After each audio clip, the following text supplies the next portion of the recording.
Mesdames, Messieurs, bonsoir et bienvenue dans ce journal. Le président de la République, Ibrahim Boubacar Keïta, a quitté Bamako ce matin pour le Caire en Égypte.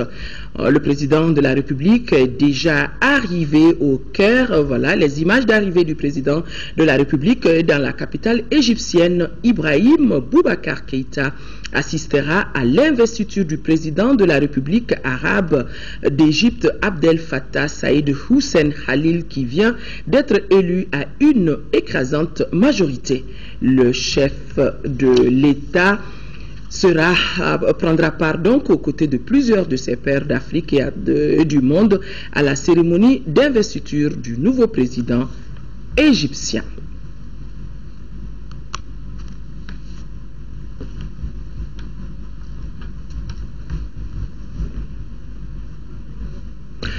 C'est donc demain que sera investi le nouveau président égyptien Abdel Fattah al-Sisi. Plusieurs chefs d'État prendront part à la cérémonie, dont le président de la République, Ibrahim Boubacar Keïta. Notre envoyé spécial, Amadou Sankari, s'est intéressé au domaine de coopération entre le Mali et l'Égypte. Estimé à près de 100 millions d'habitants, l'Égypte amorce un nouveau tournant de sa vie politique avec l'investiture du maréchal Abdel Fattah al-Sisi, qui a remporté l'élection présidentielle du 28 mai dernier avec un score de 96%. À quelques heures de cette investiture, Caire, la capitale, avec environ 20 millions d'habitants, se prépare pour cette fête. Déjà, la ville s'est parée aux couleurs nationales et le portrait d'Abdel Fattah al-Sisi est visible dans les coins et recoins. À cette cérémonie d'investiture, plusieurs chefs d'État du monde sont attendus, parmi lesquels le président de la République, Ibrahim Boubacar Keïta. La coopération entre l'Égypte et le Mali est vieille de plusieurs décennies. Les domaines de coopération entre l'Égypte et le Mali, ils sont divers. Vous avez la coopération culturelle qui couvre les différents domaines relatifs à l'enseignement. Vous savez que l'Égypte abrite la prestigieuse université Al-Azhar qui a formé de nombreux cadres africains et maliens en particulier. L'Égypte ne cesse d'accorder de nombreuses bourses d'études au Mali et également des bourses de perfectionnement pour les cadres maliens qui sont déjà dans l'administration. Le domaine culturel également et du tourisme. En 2013, tout près, au mois de mars, l'Égypte a abrité à Luxor ce qu'ils appellent le Festival panafricain du film. Et notre pays était justement l'invité d'honneur de ce festival. La participation du président Keïta permettra certainement d'ouvrir d'autres domaines de coopération entre les deux pays, et cela compte tenu des réalités du moment. La participation du président de la République du Mali, son Excellence M. Ibrahim Boubacar Keïta, à cette manifestation revêt une signification particulière, parce que les deux pays ont en commun de faire face à l'action très néfaste des groupes terroristes. Donc voilà deux pays qui ont en commun un même mal. Donc il n'y a rien de plus normal qu'ils puissent mettre en commun leurs synergies, leurs efforts pour l'entraide mutuelle afin de circonscrire ce fléau qui, nous le savons tous, dépasse les frontières des États. Déjà sur place, plusieurs délégations sont arrivées pour cette investiture. Ici à Bamako, environ 700 candidats ont planché aujourd'hui sur les épreuves du concours de recrutement des assistants dans les facultés. Au total, 132 postes d'enseignement sont à pourvoir au niveau du supérieur. Le ministre de l'Enseignement supérieur et de la Recherche scientifique, Maître Moutagatal, a donné le ton et c'était à l'École nationale d'ingénieurs Abdrahman Babatouré. Nouroum Sissoko, compte rendu.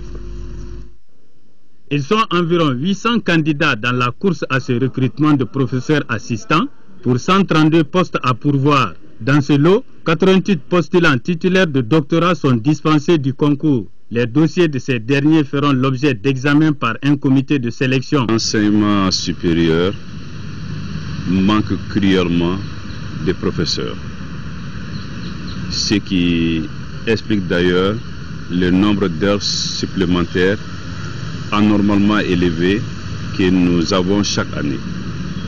Ces heures supplémentaires obèrent le budget d'État de façon très sensible. Et l'absence des professeurs aussi, d'encadreurs, pose un autre problème, c'est la bonne formation des étudiants. Car il y a une question de ratio à respecter.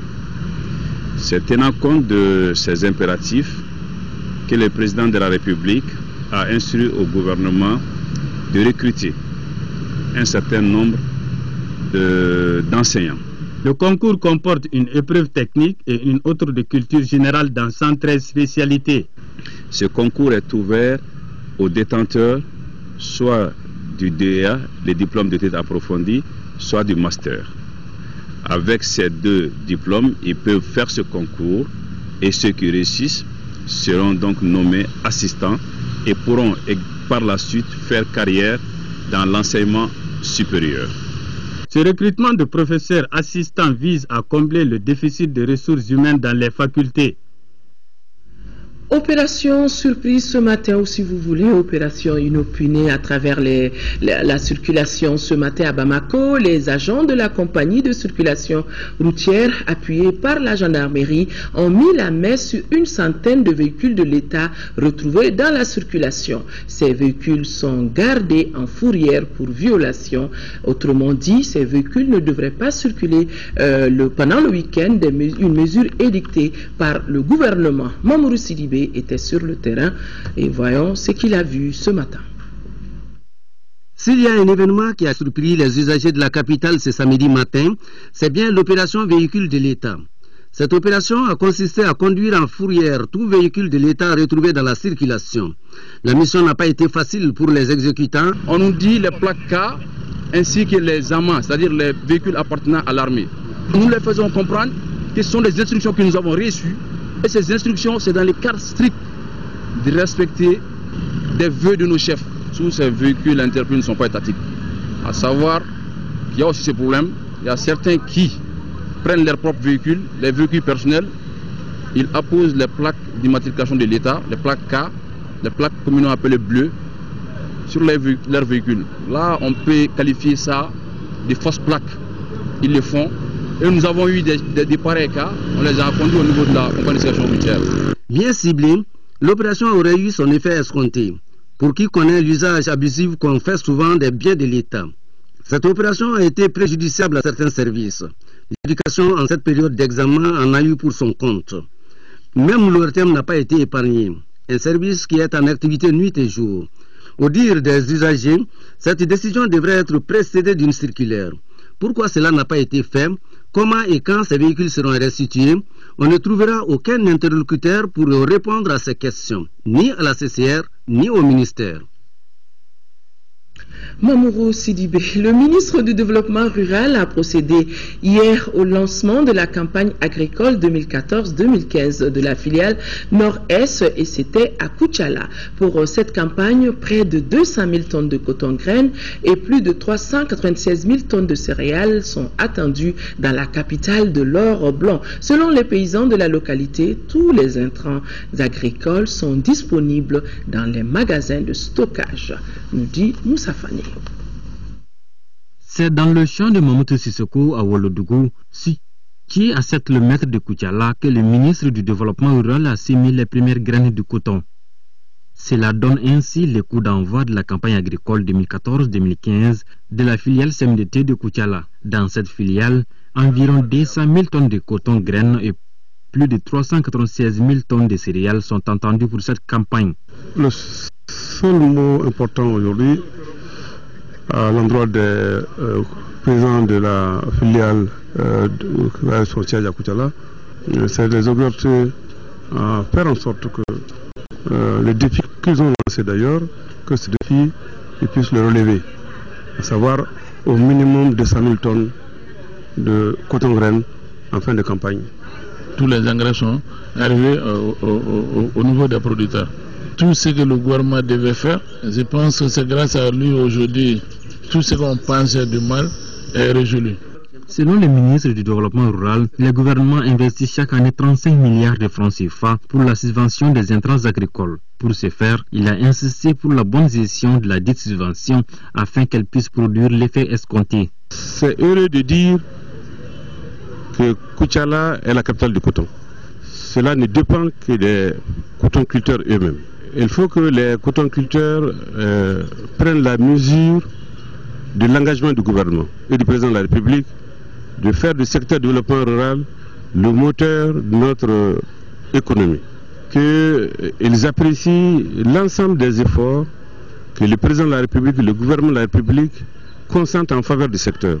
Auparavant, la délégation avait rendu visite aux notabilités de la capitale de l'or blanc. Les autorités ont invité les jeunes à abandonner les sites d'orpaillage pendant l'hivernage pour la réussite de la campagne agricole 2014-2015. Il reste à souhaiter que la nature nous gratifie d'une bonne pluviométrie. Fin de l'atelier sur la riziculture irriguée à grande échelle. C'était à l'hôtel Mandé, organisé par Global Water Initiative en Afrique de l'Ouest. Cet atelier a regroupé 60 participants venus de plusieurs pays sahéliens. Pendant 2 jours, ils vont échanger leurs expériences en matière de sécurisation des terres de riziculture. Isaac Djenou, compte rendu. Cet atelier régional a regroupé 2 jours durant près de 60 spécialistes venus du Burkina Faso, du Niger, du Sénégal, de la Guinée-Conakry et du Mali. Ils ont partagé leur expérience en vue de renforcer la compréhension des enjeux autour du statut juridique et de la taille de la parcelle et la sécurisation foncière du paysan dans la riziculture à grande échelle au Sahel.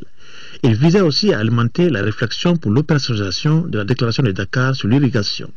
Les idées ne manquent pas, mais il a toujours manqué un rassembleur. Donc, du fond du cœur, nous voudrons vous dire de ne pas compter les billets qui sont sortis, mais de voir les résultats inestimables que nous engageons au bout de cette rencontre.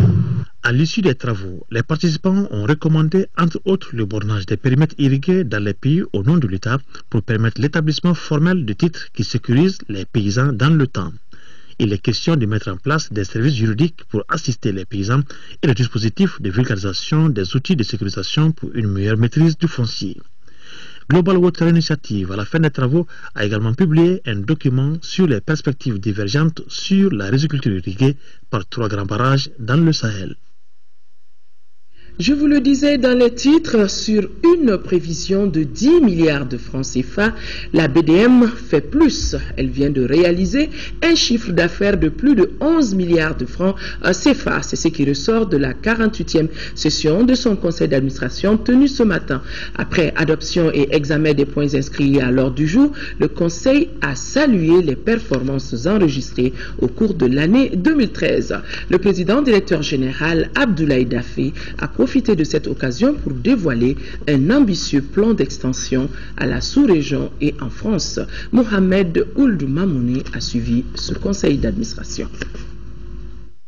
Après Marrakech et Lomé, Bamako a abrité la 48e session du conseil d'administration de la BDMSA, la Banque de développement du Mali.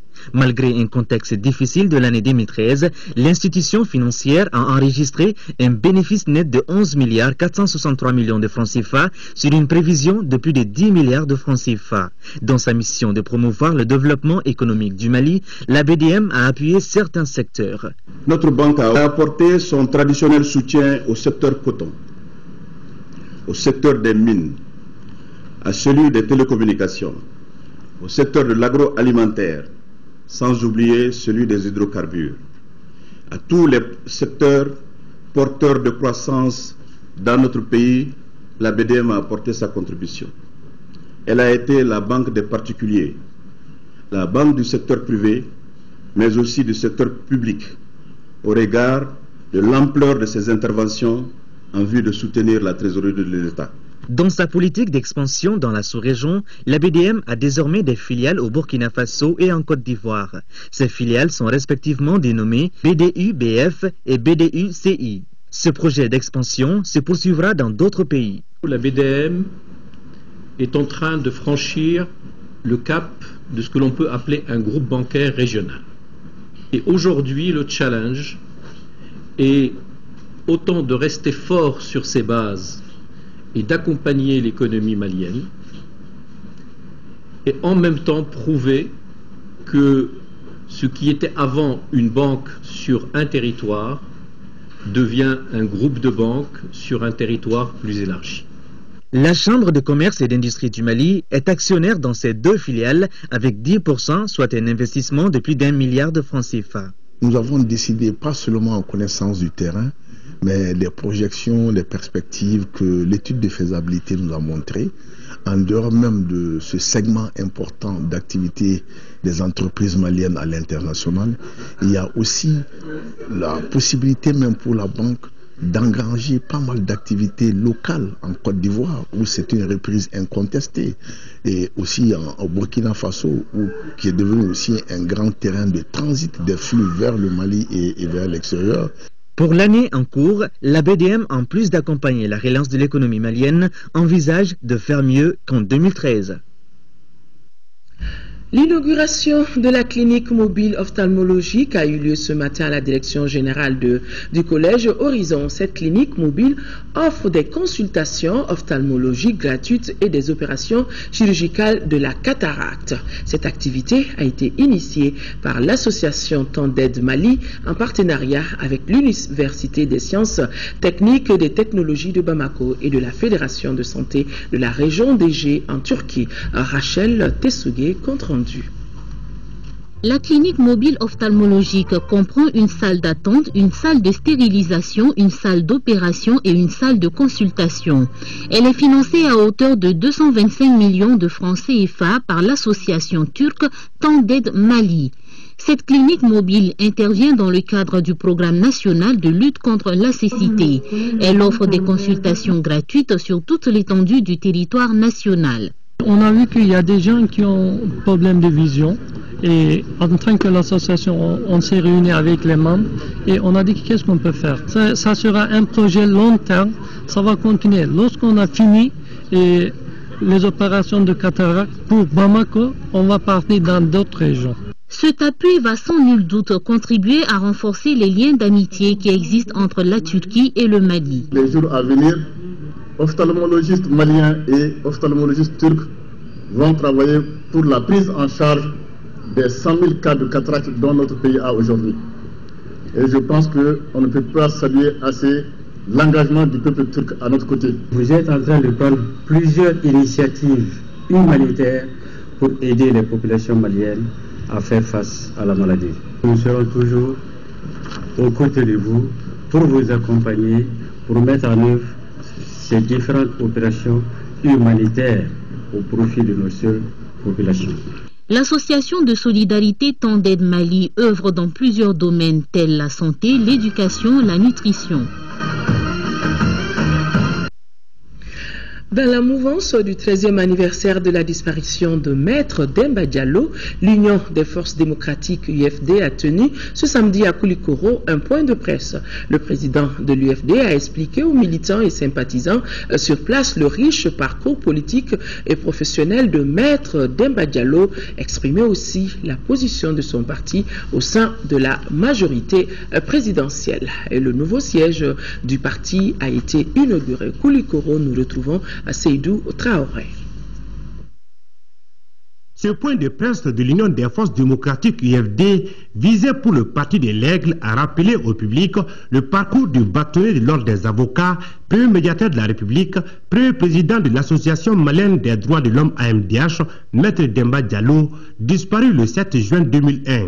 Les militants et sympathisants venus commémorer le 13e anniversaire du père fondateur de l'UFD ont compris à travers les explications de Chaka Diarra, président de l'UFD, les luttes politiques et combats professionnels menés par Maître Demba Diallo des années 1950 à 2000 de par le monde.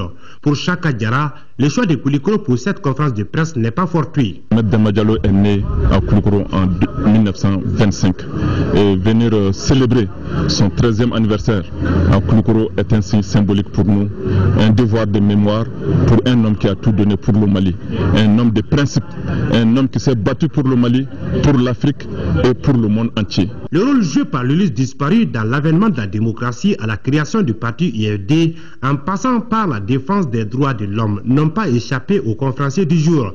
Chaka Diarra a également évoqué le positionnement de son parti sur l'échiquier politique, ainsi que les objectifs pour les communales à venir et autres propositions de sortie de crise au sein de la majorité présidentielle. Demba Diallo nous a toujours enseigné que chaque fois que les grandes questions de l'heure sont posées pour un pays, il faut répondre présent. L'autre temps fort de ce 13e anniversaire de la disparition de Maître Demba Diallo a été l'inauguration du nouveau siège de la section IFD de Koulikoro et la lecture du Saint-Courant dans la famille de l'Élise disparue à Koulikoroba. En 5e région, le programme de compétitivité et diversification agricole, le PCDA, n'arrête pas de soutenir les initiatives porteuses en matière d'échalotes à Bandiagara. Le PCDA a cofinancé la réalisation des magasins de conservation d'échalotes d'une capacité de 80 tonnes à Doukombo avec un promoteur rural du nom de Drissa Nantoumé. Nous retrouvons Jules Sambou-Sissoko. Dans 90 jours pile, et si toutes les parties respectent leurs engagements, sera construit ici à Doukombo, au cercle de Bandiagara, un magasin de conservation d'échalotes de 80 tonnes équipé, dont la première pierre vient d'être posée.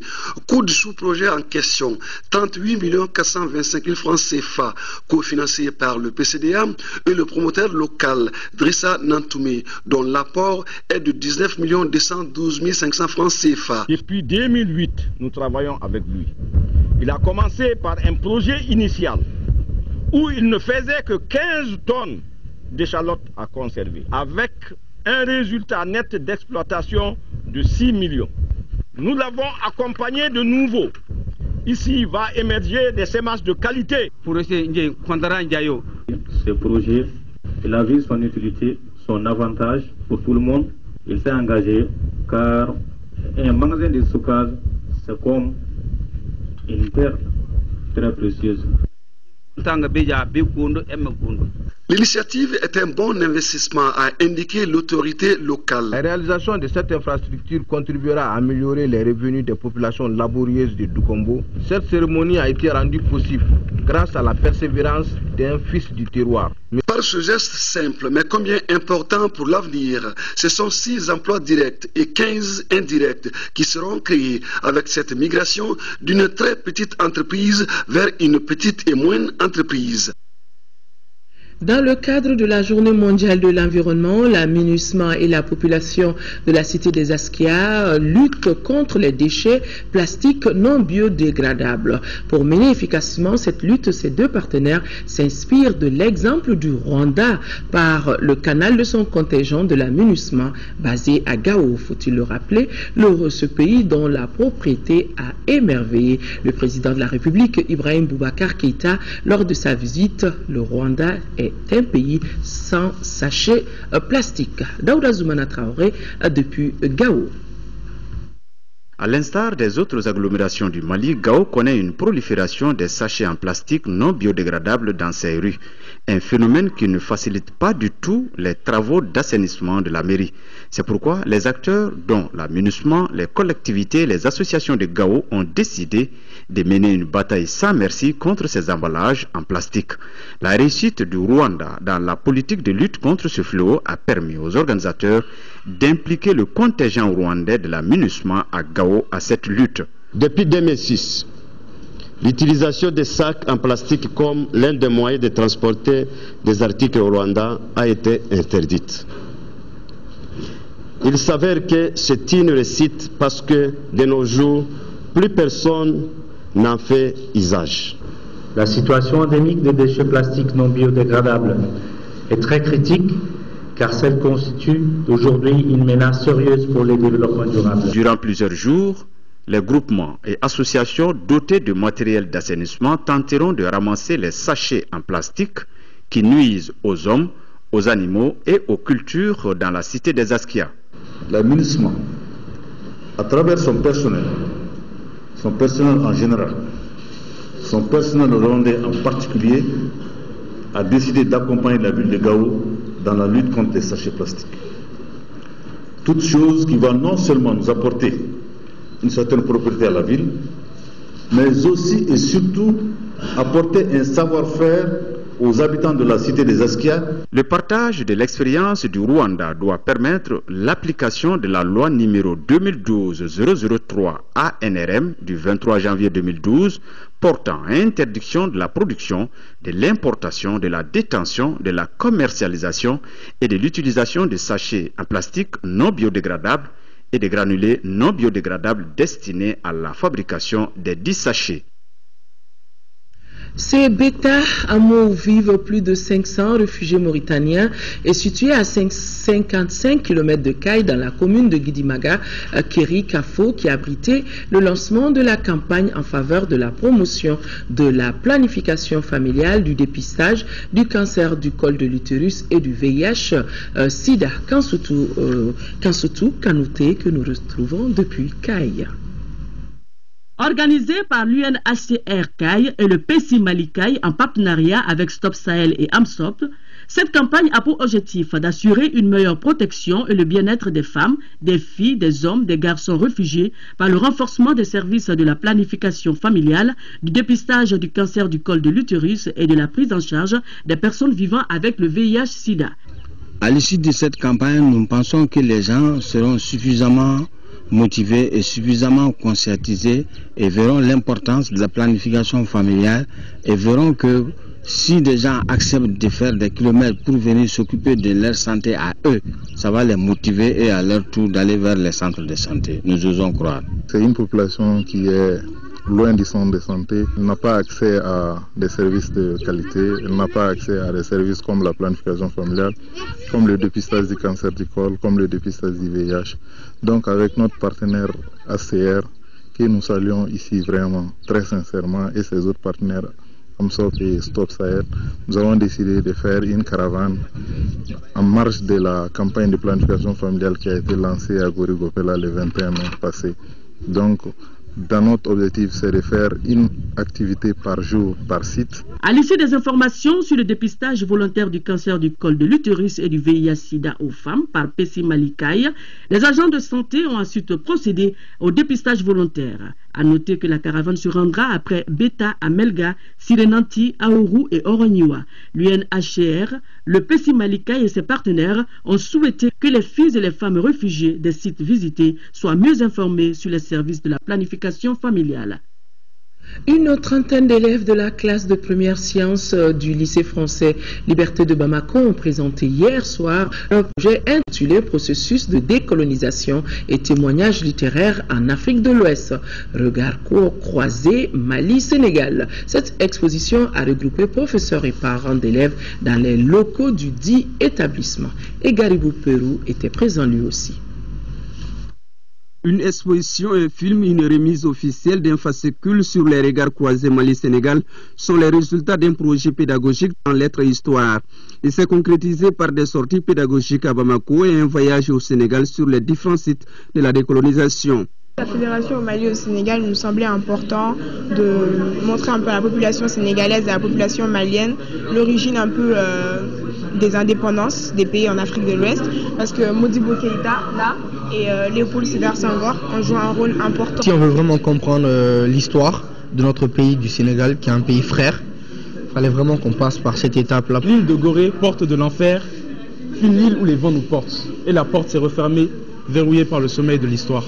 En conclusion, on a donc tiré que l'Afrique doit prendre son envol et à présent s'affirmer au rang international. Sourire aux lèvres, Kaidia Diarisso vient du Sénégal et elle vit au Mali. Elle est parmi les parents d'élèves qui ont compris que les lycées français n'enseignent pas seulement l'histoire de la France ou de l'Europe, mais également celle de l'Afrique. Bravo à tous ces lycéens, bravo à l'équipe pédagogique et bravo à la direction. Les enfants apprennent un petit peu ce que les arrière-grands-parents ont vécu, qu'ils ne connaissent peut-être que par certains livres qu'ils lisent, mais qu'ils ne connaissaient pas à travers cette école. On a travaillé sur deux disciplines, l'histoire et la littérature. Inévitablement, on est obligé de parler de l'histoire, de la Fédération du Mali, et puis on parle aussi des écrivains, de la négritude, de tous ceux qui ont apporté ces idées qui ont permis justement de changer les choses. Cette étude comparative de processus de décolonisation Mali-Sénégal, initiée en 2013 par le lycée Liberté, montre comment nos deux pays, unis par l'histoire et la géographie, évoluent différemment. Ce projet pédagogique est aussi une mise en valeur de nos patrimoines nationaux.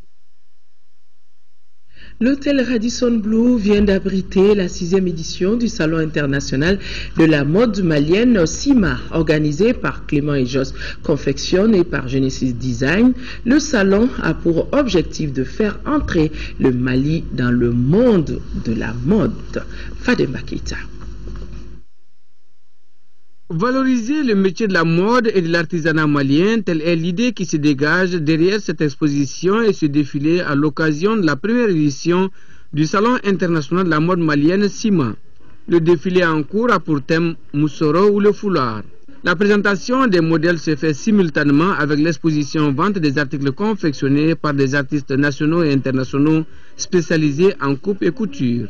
L'objectif, c'est de mettre en valeur la culture malienne, de montrer aux femmes maliennes qu'elles n'ont pas besoin d'aller à l'extérieur pour s'habiller, que nous avons tout chez nous. Les différents styles présentés par Clem Just Confection, la collection Fringy Africa de l'indienne d'origine portugaise Laïjikova, installée à Bamako, par Digui Abon, un centre d'appui à la scolarisation des filles, et tant d'autres prouvent à suffisance que les tissus wax, basin, les peaux et cuir peuvent être mis en valeur au goût des consommateurs. Je pense que à travers ce qu'on fait, montrer que l'Africain n'est pas celui-là qui a forcément besoin de l'Occident pour s'habiller. J'ai beaucoup aimé cette tendance jeune. Moi-même, je suis habillée en Just Confection.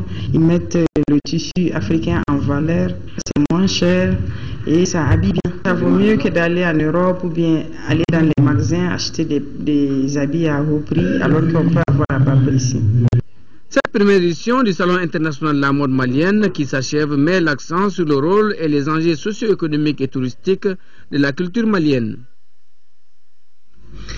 2 ouvrages sur la crise malienne étaient au centre d'un café littéraire, c'était jeudi dernier à la Sahélienne. Leurs auteurs, les Sega Gunjam, un malien de la diaspora, et Serge Daniel, journaliste, ont fait chacun un exposé sur le contenu du livre. Ils ont ensuite échangé avec les participants sur les sorties de crise et les perspectives pour le Mali. Nouroum Sissoko était présent. Les mafias du Mali. C'est le titre d'un ouvrage de 320 pages, publié par Serge Daniel, journaliste de RFI et écrivain.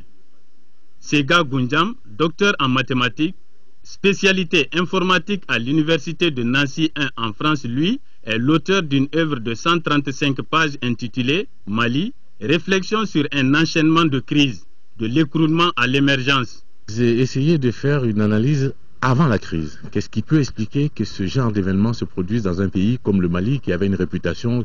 Et une fois que ça s'est produit, quelles sont les forces en présence? Qui représentent ces forces? Qu'est-ce qu'il y a en face du côté du Mali? Qu'est-ce qui s'est produit au sud en réaction à cette situation au nord? Et derrière ça, j'ai essayé de mener une réflexion sur les possibilités de sortie de crise. Quelles sont les possibilités qui étaient offertes à l'État malien? Lorsque je parle des mafias du Mali, en fait, ce sont les mafias du monde au Mali, avec comme lieu de passage le nord du Mali. Bon, vous avez la mafia de la cocaïne. Les trafiquants de cocaïne se sont rendus compte qu'un pick-up chargé de cocaïne, et c'est l'équivalent de 40 pick-up de cannabis. Donc, au lieu de faire le trafic de cannabis, ils font le trafic de cocaïne. Mais c'est également des trafics d'armes, vous avez des trafics d'êtres humains. Donc, c'est tout ça que j'explique dans mon livre. Les 2 auteurs ont également leur lecture sur les questions de développement et de sortie de crise. Il faut donc, à mon avis, et ça c'est mon point de vue, une solution globale, parce que la guerre, c'est une guerre transversale. La guerre contre le terrorisme doit se dérouler dans tout l'espace, si vous voulez, du Sahel, à partir d'une agriculture qui est de l'économie au niveau primaire. En développement, en transformation, on passerait au secondaire. En transformation locale, on créerait des richesses dans les régions. Nous pourrions à ce moment-là développer une industrie de transformation de nos produits agricoles, de consommation sur place, voire de consommation dans la sous-région. Ces œuvres sont le couronnement d'une série d'activités accomplies par leurs auteurs sur les problématiques abordées. Sport, football, compétitions africaines des clubs, c'est la grande déception. L'AS Real de Bamako a été battue cet après-midi à domicile 2-1 par l'AC Léopard du Congo, et cela pour le compte de la 3e journée des matchs de poule de la Coupe de la Confédération. Cette défaite réduit ainsi les chances du Real en vue de se qualifier pour les demi-finales. Le résumé avec Aldjumatina. Sur les 3 journées, que de regrets. Pas de victoire pour l'AS Real de Bamako lors de son 3e match en phase de poule de la Coupe de la Confédération face à AC Léopard de Dolisie, qui enlève en fin de compte les 3 points du match. Les Noirs et Blancs qui savaient à quoi s'en tenir dans cette rencontre, c'est-à-dire gagner à tout prix pour se relancer dans la compétition, vont imposer leur jeu dès l'entame. Les occasions s'enchaînent pour les Scorpions, mais aucune d'entre elles n'est concrétisée. Les Congolais à la 35e minute, pour leur première tentative offensive, vont ouvrir le score par Ganzé Césaire. Score qui sanctionne la première mi-temps. L'entraîneur réaliste Noum Djane trouvera les mots nécessaires pour galvaniser ses joueurs, qui vont venir plus mordants en seconde période. C'est ainsi qu'à la 64e minute, Ali Badra Silla va égaliser. Les Scorpions qui venaient de faire leur retard vont dominer le reste de la partie, avec à la clé d'énormes occasions. Comme lors du match contre le Coton Sport, le Real va encore briller par son manque de lucidité. Finalement, l'AC Léopard, au bord de la rupture, va briser les espoirs réalistes en marquant à la 87e minute un deuxième but par Bidimbo Kader. Score final 2-1 en faveur des Congolais. En première mi-temps, on a eu des problèmes, surtout sur le plan tactique. Il fallait corriger à la mi-temps. Et c'est ce que nous avons fait. Et en deuxième mi-temps, je pense qu'on a fait le match qu'il fallait. Mais juste, il y a des détails qui manquent. Et vous savez, le football est fait aussi des détails. Et quand vous créez des occasions de but, et si vous ne les mettez pas au fond, c'est des situations généralement comme ça que c'est produit. Donc, nous avons fait, je ne dirais pas que nous avons fait un mauvais match, mais on est sur... aujourd'hui, c'est compliqué pour nous. L'adversaire, je savais avant le match, j'avais averti mes joueurs qu'on avait affaire à une très bonne équipe, avec des qualités individuelles assez fortes. Et on a effectivement vu en face de nous des joueurs de qualité qui nous ont posé beaucoup de problèmes dans les percussions, dans les duels, dans les 1 contre 1. Et c'est vrai que ils ont eu un manque d'efficacité devant, parce que des opportunités, ils s'en sont créés pas mal. Oui. Avec cette défaite, le Real compromet sérieusement sa qualification pour la demi-finale. C'est là à 3 journées du terme. Quant à l'AC Léopard, en cas de déplacement à Bamako, elle est toujours invaincue. Aldjumatina, vous l'aviez dit depuis hier soir. Sport football championnat national de Ligue 1 au compte de la 21e journée. 2 rencontres ont été jouées hier au stade du 26 mars. L'AS Police a dominé le Debo Club de Mopti 4-1. Auparavant, le CSK s'était imposé 2-0 face au Djoliba. Résumé des 2 matchs avec Djara Konaté. Les Rouges d'Hermakono, en manque de moyens pour leur ambition, à ce stade de la compétition de Ligue 1, se font surprendre par le CSK contre le coup du jeu 2-0. Les joueurs du Sansal Keita, par une des rares remontées, arrivent à déjouer le dispositif tactique du Djoliba AC. But inscrit par Mohamed Keita à la 30e minute. 1-0, score à la pause. Les Djolibis se reviennent confiants, malgré ces légers retards au score. Les centristes profitent encore d'un mauvais placement de la défense pour marquer le deuxième but, une réalisation de Aboubakar Tungara. Le chemin pour le fauteuil du leader reste encore long pour le Djoliba AC, 40 points, deuxième derrière le Stade Malien de Bamako, 44 points, un match en retard. Pour le compte de cette 21e journée, l'AS Police a réalisé son plus gros score de la saison face au Debo Club de Mopti, battu 4-0. Les policiers, avec un effectif réaménagé, prennent la direction des opérations. À la 7e minute, Ousmane Diarra ouvre le score pour l'AS Police. Avant la pause, le Debo Club passe à côté de l'égalisation. Un penalty manqué par Aboubakar Traoré.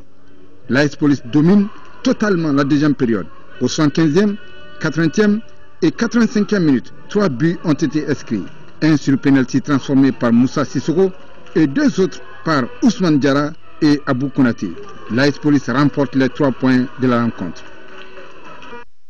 Voilà, mesdames et messieurs, c'est donc tout pour ce journal. Merci de l'avoir suivi. Demain, 13h, Aïssata Ibrahim Maïga, et je me ferai le plaisir d'être là sur ce même plateau pour l'édition de la soirée. Bonne nuit à tous. À demain.